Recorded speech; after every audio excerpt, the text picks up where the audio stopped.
எல்லாரும் கிட்டேயும் போயிட்டு இந்த கருத்து கணிப்பு எடுத்திருப்பாங்களான்னு கேட்டால் ஓட்டிங் சதவீதம் வந்து 84.15, அதான் 84-85% ஓட். இது வந்து உண்மையா பொய்யா இந்த கருத்து கணிப்பு அப்படின்னு கேட்டீங்கன்னா என்னை பொறுத்த வரைக்கும் பொய். எல்லாருக்கும் வணக்கம். ஐயோ சாமி வேற கூட்டு போங்கடா. இன்னைக்கு நம்ம என்ன பார்க்க போறோம் அப்படின்னா அரசியல் கருத்து கணிப்பு தான் நம்ம இன்னைக்கு பார்க்க போறோம். இல்ல புரியல. கருத்து கணிப்பு வந்து எல்லார்கிட்டையும் கேட்டுன்னு இருக்கிறாங்க. அதுவும் என்கிட்டலாம் கேட்கவே இல்லை. நான் அப்படியே ஷாக் ஆயிட்டேன். அதனால சரி அந்த கருத்து கணிப்பு வச்சு ஒரு லிஸ்ட் மாதிரி ஒன்று எடுத்திருப்பாங்க. அதில் வந்து யார் வந்து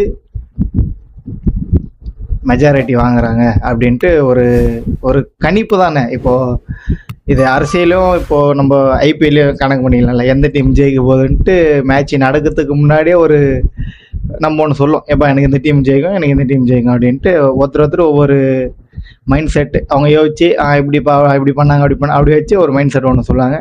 அதே ஒரு கனெக்டை நம்ம இந்த அரசியலே வைக்கணும். யார் யார் என்ன பண்ணிக்கிறாங்க, என்ன பண்ணின்னு இருக்கிறாங்க, இதுக்கப்புறம் என்ன பண்ண போகிறாங்க. நான் அப்படியே ஷாக் ஆயிட்டேன். இந்த கருத்து கணிப்பு அப்படின்ட்டு ஒரு விஷயம் எல்லா மக்களுக்கிட்டையும் கேட்டு அவங்க வந்து இதுவும் ஒரு ஓட்டிங் மாரி தான். அதை வந்து சொல்கிறதுக்கு வந்து ஒன்றும் இல்லை.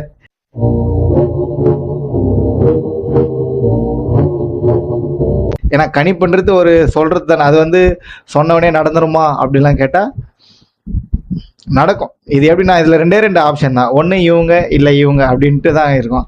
ஆனால் இதில் வந்து அப்படி கிடையாது. ஏன்னா இதில் வந்து 4 முனைய போட்டி இல்லையா, அதனால் யாருக்கு என்ன வருன்றது மே 4ஆம் தேதி தான் தெரியும். அதனால் நம்ம அதை பற்றி பேசுகிறதுக்கு முன்னாடி நம்ம ஸ்ட்ரைட்டாக வீடியோக்குள்ளே போயிடலாம். வீடியோ பார்த்து முடிச்சதுக்கப்புறம் என்னோட தனிப்பட்ட கருத்தை வந்து நான் வந்து உங்ககிட்ட ஷேர் பண்ணுறேன். அதனால் நம்ம ஆரம்பிக்கலாமா?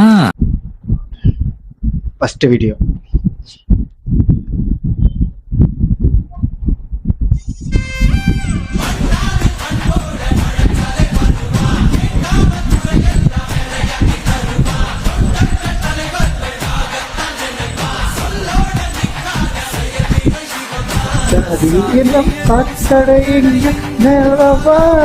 கிடக்குது உள்ள போராதுங்க மனச விருத்த மதவாரோ கிடைக்குது உள்ள சட்டையோட வரானே நாட்டை திருத்த போறானே ஒன்று.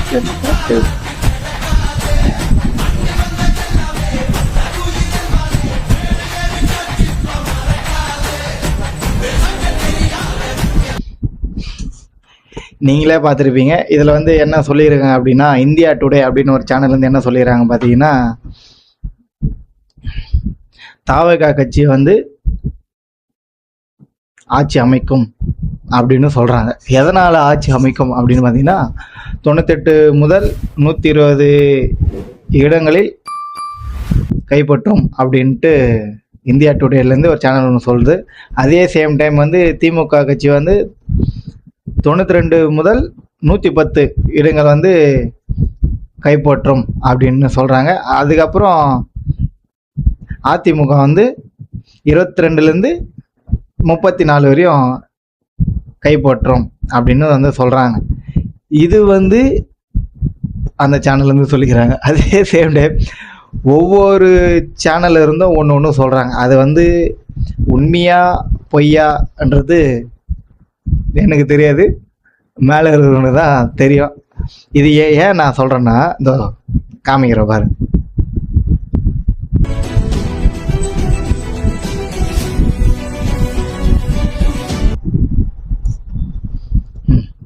இப்போ உங்களுக்கு தெரியும் நினைக்கிறேன் நான் என்ன சொல்கிறேன்னு. தமிழ்நாட்டில் அதிமுக கட்சி CNN நியூஸ் அதுலேருந்து வந்து அதிமுக 114 to 124 இடங்கள் வந்து கைப்பற்றும் அப்படின்னு சொல்கிறாங்க. அதுக்கப்புறம் திமுக வந்து 103 to 113 கைப்பற்றும் அப்படின்னு சொல்கிறாங்க. அதுக்கப்புறம் தாவக வந்து 4லேருந்து 10 வரையும் கைப்பற்றும் அப்படின்னு சொல்கிறாங்க. இதுவே அது வந்து எந்த சேனல்னு பார்த்தீங்கன்னா CNN நியூஸ் அதுலேருந்து சொல்கிறாங்க. அதுக்கப்புறம் இன்னொரு channel access my India, axis my India அதில் வந்து என்ன சொல்கிறாங்கன்னா தாவேக்கா முன்னிலை. அதில் வந்து 98 to 120, திமுக வந்து 92 to 110, அதிமுக வந்து 22 to 32. இது வந்து ஆக்சிஸ் மை இந்தியா அதில் வந்து சொல்லிடுறாங்க. மொத்தம் 234, பெரும்பான்மை வந்து 118. இதில் வந்து பெரும்பான்மையான பெரும்பான்மையாக 118 இடங்கள் வந்து கைப்பற்றும் அப்படின்னு சொல்கிறாங்க. அதே இன்னொரு சேனலில் பார்த்தீங்கன்னா தமிழ்நாட்டின் அதிமுக ஆட்சி ஜேவிசி டைம்ஸ் அப்படின்னு இன்னொரு சேனல் வந்து அதிமுக வந்து 128 to 147 வரைக்கும், திமுக வந்து 75 to 95 வரைக்கும், தாவேக்கா வந்து 8 to 15 வரைக்கும் இப்படின்ட்டு இன்னொரு சேனலில் சொல்கிறாங்க. இதுதான் கருத்து கணிப்பு. இந்த கருத்து கணிப்பில் வந்து யார் என்ன வேணாலும் சொல்லலாம், யார் என்ன வேணாலும் செய்யலாம். இது வந்து நம்மளோட மைண்ட் செட்டு தானே. நம்ம சொல்கிற விஷயம் வந்து அங்கே நடக்குமான்னு கேட்டால் நடக்காது. அதான் நான் தான் சொல்கிறேன். இதில் வந்து எஸ் ஆர் நோ இது 2 இருந்தால் மட்டும்தான் ஒன்று நீங்கள் சொல்கிறது நடக்கும், இல்லைன்னா நான் சொல்கிறது நடக்கும். இதுதான் நடக்கும். இதுவே 4 முனை போட்டின்னும் போது இதில் வந்து நம்ம யார் என்ன திங்க் பண்ணுவாங்கன்னு தெரியாதுல்ல. அதேமாரி எல்லாரும் கிட்டேயும் போயிட்டு இந்த கருத்து கணிப்பு எடுத்திருப்பாங்களான்னு கேட்டால் கொஞ்சம் யோசிக்க வேண்டிய விஷயம். இந்த கருத்து கணிப்பு எப்படின்னா, ஓட்டு போட்டு முடிச்சுட்டு வந்தவங்க கிட்ட ஒவ்வொரு வீடாக போயிட்டு நீங்கள் வந்து யாருக்கு ஓட்டு போட்டீங்க, யார் ஜெயிப்பா, யார் வந்து எவ்வளோ இடங்கள் பிடிப்பாங்க அப்படின்ட்டு எல்லார்கிட்டையும் கேட்குறது. ஒரு 10 பேர்கிட்ட போய் கேட்டு அந்த 10 பேர் சொன்னதை வச்சு இவங்க தான் ஆட்சி அமைப்பாங்க அப்படின்லாம் சொல்ல முடியாது. ஏன் அப்படி சொல்கிறேன்னா, ஏன்னா அப்போ இருந்ததுக்கும் இப்போ இருந்ததுக்கும் ரொம்ப டிஃப்ரெண்ட் தான். ஏன் டிஃப்ரெண்ட் அப்படின்னு பார்த்தீங்கன்னா, ஏன்னா எல்லாம் பார்த்தாச்சு, இதுக்கப்புறம் புதுசாக ஒன்று பார்க்கணும், புதுசாக எதனா ஒன்று வரணும் அப்படின்றதுனால தான் எல்லாரும் வந்து ஓட்டு போட்டுக்கிறாங்க. எதனால் ஓட்டு போட்டுக்கிறாங்க அப்படின்னு பார்த்தீங்கன்னா, தாவேக்கா தலைவர் விஜய் அவர்கள் வந்து கட்சி ஆரம்பித்து நானும் அரசியலுக்கு வரேன் அப்படின்னு சொன்னதுனால எல்லாரும் ஓட்டு போடணும் அப்படின்ற ஒரு எண்ணத்தில் தான் ஓட்டு போட்டுக்கிறாங்க. எதனால் ஓட்டு போட்டுக்கிறாங்கன்னா, ஒரு புதுசாக ஒரு மாற்றம் வரணும், ஒரு புது கட்சி வந்தால் நல்லா இருக்குமே, இவங்க வந்து என்ன பண்ண போகிறாங்க அப்படின்ட்டு எல்லாரும் யோசித்து எல்லாரும் ஒரு முடிவு எடுத்து எல்லாரும் ஓட்டு போட்டுக்கிறாங்க. அதனால தான் ஓட்டிங் சதவீதம் வந்து 84.15, அதான் 84-85% ஓட் போலிங் ஆயிருக்கு. யாரால அப்படின்னு கேட்டிங்கன்னா, நம்ம விஜயனால தான். இதுவே போன வாட்டி 21 வந்து ஒரு 75-64 தான் ஏதோ போலிங்காக இருக்குது. நான் ஒரு நியூஸ் ஒன்று பார்த்தேன். இது வந்து உண்மையா பொய்யா இந்த கருத்து கணிப்பு அப்படின்னு கேட்டிங்கன்னா, என்னை பொறுத்த வரைக்கும் ஒரு 95% பொய். சப்போஸ் விஜய் அண்ணா ஜெயிச்சிட்டார் அப்படி என்னன்னா என்ன நடக்கும்? என்ன நடக்கும்? நேராக அண்ணா போவார், சீட்டில் உக்காருவார், உக்காஞ்சி ஃபஸ்ட்டு கையெடுத்து தான் பேரை போடுவார். ஒருவேளை தோத்துட்டா சான்ஸே இல்லை, அவர் வந்து தோக்க மாட்டார். தோக்கிறது அப்படி என்னன்னா, 234 தொகுதியிலையும் ஒரு இடம் கூட ஜெயிக்கல அப்படின்னா அதை வந்து நான் வந்து தோத்துட்டா நான் வந்து ஒத்துக்கிறேன். 234 தொகுதியிலும் ஒரு குறிப்பிட்ட இடங்கள் பிடித்தாலே அது வந்து வெற்றி தான். ஏன் வெற்றி அப்படின்னு நான் சொல்கிறேன்னா, இவர் வந்து கூட்டணி வைக்கல, தன்னோட மெஜாரிட்டியை காமியத்துக்காக தான் இந்த ஒரு தனியாக நான் நிற்கணும் அப்படின்ட்டு முடிவு பண்ணார். நம்ம சீமான் அண்ணனும் அதேமாரி தான். மற்ற பேர் வந்து மற்ற கட்சிங்க வந்து அலைன்ஸ் வச்சுக்கிறாங்க. இதுவே ஒரு தனி ஒரு பெருமையாக சொல்லிக்கலாம். ஏன்னா நான் தனியாக நின்று நான் ஒரு குறிப்பிட்ட ஒரு இடத்த வந்து நான் பிடிச்சிக்கிறேன் அப்படின்னு சொல்கிறது. இதுவே கூட்டணி வச்சு நீ ஒரு இடத்த பிடிச்ச அப்படின்னா வந்து ஃபஸ்ட்டு கேள்வியே, கூட்டணி வச்சிங்க நீங்கள் ஜெயிச்சிட்டிங்கப்பா, இதே தனியாக நின்னா நீ எத்தனை ஜெயிச்சிருக்கோம் எனக்கு எப்படி தெரியும் அப்படின்னு தான் சொல்லுவாங்களே தவிர நீயா ஜெயிச்ச அப்படின்னு சொல்ல மாட்டாங்க. அதுவும் சொல்ல மாட்டாங்க, அது கன்ஃபார்ம். ஆனால் சொல்லி காமிப்பாங்க, என்னால் தான் நீ ஜெயிச்ச அப்படின்ட்டு. ஏன்னா இது வந்து ஆல்ரெடி எனக்கும் நடந்துக்குது இந்த ஒரு விஷயம். அதனால் எது வந்தாலும் தனியாக நின்று பண்ணலாம். ஹெல்ப் கேட்குறது வேற, கூட இருந்து ஒரு விஷயம் பண்ணுறது வேற. அதனால் வெற்றியோ தோல்வியோ சண்டை செய்யணும். அதை வடிச்சு என்ன பார்த்து தனுஷ் சொல்ல தெரியுமா, ஜெயிக்கிறமோ இல்லையோ ஃபர்ஸ்ட் சண்டை செய்யணும் அப்படின்னு சொல்லு.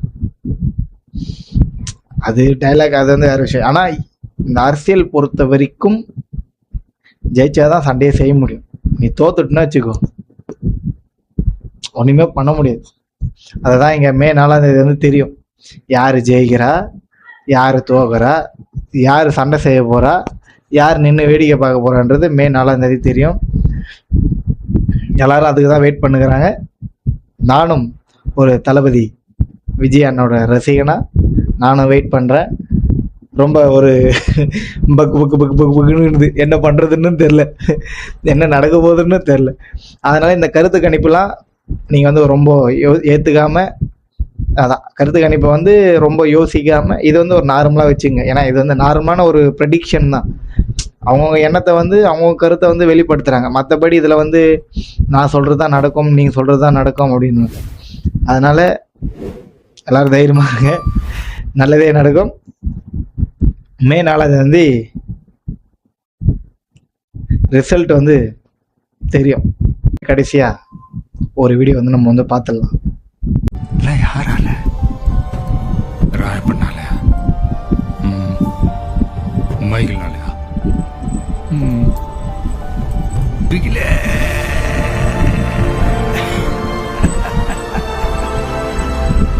அந்த சத்தம் பிகில் தான் உங்களுக்கு ஹீரோ. இது வந்து உங்களுக்கே தெரிஞ்சுன்னு நினைக்கிறேன். Tamil Nadu election voting trends 2021 2026.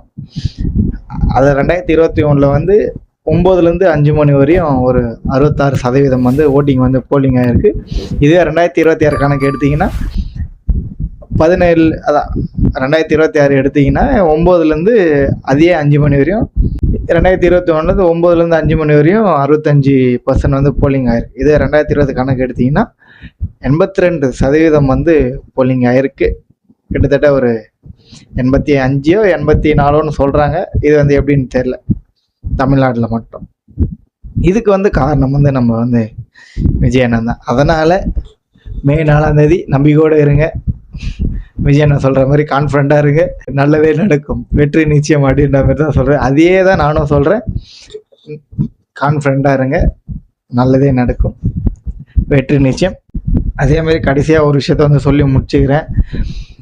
இதை வந்து எப்போவுமே ஒரு வீடியோ முடிக்கும் போது இதை வந்து சொல்லலாம் அப்படின்ட்டு நான் முடிவு பண்ணிக்கிறேன். அது என்னன்னு கேட்டிங்கன்னா, பிடித்ததை செய், அதை பிடித்து செய், அதற்கு முயற்சி செய், நிச்சயமாக வெற்றி கிடைக்கும். இதை வந்து நான் வந்து சொல்லிக்கிறேன், சரிங்களா? அதனால் மே 4ஆம் தேதி உங்களை வந்து நான் பார்க்குறேன். அதனால் டாடா பாபாய் சொல்லிக்கொண்டு உங்களை வந்து விடைபெறுகிறேன். நான் தான் உங்கள் ஜீவா.